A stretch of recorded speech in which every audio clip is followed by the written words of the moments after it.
Now this next step is quite easy to forget, so make sure you remember it, otherwise you will be kicking yourself when it comes time for installing your deck hardware. Now as we're working on a hollow surfboard, we need to install some blocking inside of the frame that will accept our deck hardware. So that's the things like our vent plug, leash plugs and fin plugs. Now if you don't do this, it means that when it comes time to routing in a recess for those plugs, you have a very high chance of going into a hollow cavity, and then you won't have anything to set your plugs in when it comes time to doing that. Now using the paper template that is included in your kit, you can lay that over your frame and mark the rough positions of your fin plugs, leash plug, as well as your vent plug. Now the fin plug positions are on there as a guide, but for your leash plugs and vent plugs, you can go wherever you like with those, but we usually suggest going somewhere towards the center of the board where it's thickest for your vent plug, so you know that you have even ventilation of all of the chambers. Once you've marked the locations of your fin plugs, you can now use a piece of paper and make a rough template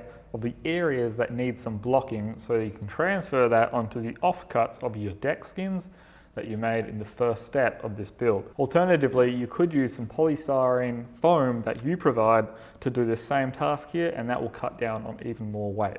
Now, how thick you make your blocking will come down to the thickness of your chosen hardware. For FCS plugs, you only really need to install 18 millimeters total of thickness for your blocking, but obviously if you're doing things like a center fin box, you're going to have to build that up in the spine, in which case we suggest going flush with the top of the spine. Now where the fins are getting installed, I like to allow plenty of material around the place. That just allows a bit more forgiveness when it comes to the alignment when we're installing those plugs. Now, one thing that is important for your vent plug position is that it cannot extend all the way to the bottom of the board. There has to be an air gap below the blocking which will allow for those gases to escape from. The way that these plugs get installed is that you drill them into your deck, set them in epoxy, and then once the glue is dried, you drill through the vent plug to open it up. So you need to make sure that when you drill through the plug, it goes into a little bit of open air. Once the glue is fully dried on those blocks, you can now flush it up to your frame in those areas that it protrudes. For the areas like the vent plug, I just use a simple block plane for that, as it's easier to flush it up with the spine. And when it comes to the fin box blocking, I reference a block plane on the rails and just remove it until it matches the curvature of what the top deck is going to look like.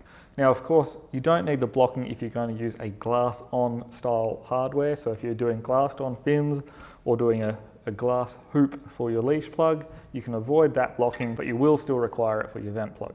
So with all the blocking installed and flushed up, the only thing left to do is to clearly mark the locations of the blocking on your paper template so that you know where to install the hardware once the top deck is hiding all of the internal framework.